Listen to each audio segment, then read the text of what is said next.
ต่อไปขออนุโมทนาบุญน้ำทานบุญปอนนางเพชรสาราจันดีโมทนาปัจจัย100,000 กีบพ่อวงมาศนางมณีจันโมทนาปัจจัย100,000 กีบนางมณีจันจันทวูนโมทนาปัจจัยมา100,000 กีบ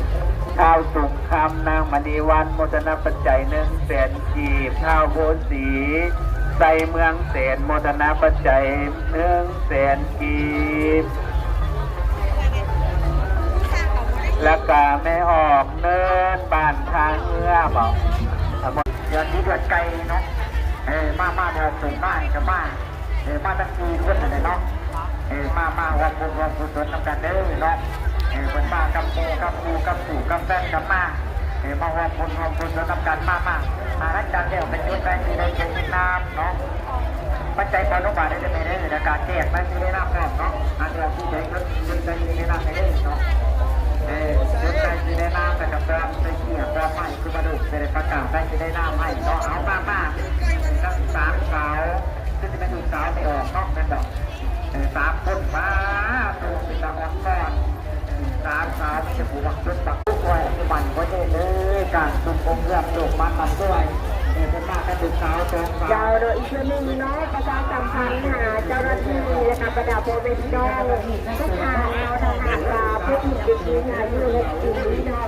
ที่ว่าปัจจุบันนี้เป็นการเป็นการของลูกหลานที่ถูกเลี้ยงว่าใจหาผู้หญิงเด็กหญิงมีกำลังให้เป็นน้องสาธุ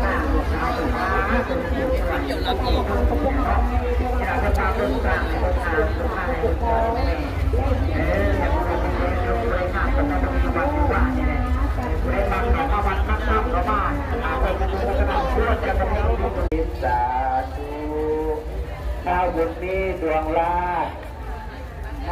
50 พัน กีบข้าวนางบัวทอง100,000 กีบข้าวเวียงสวนนาราช200,000 กีบข้าวกำลาสารอ่อนจันทร์100,000 กีบ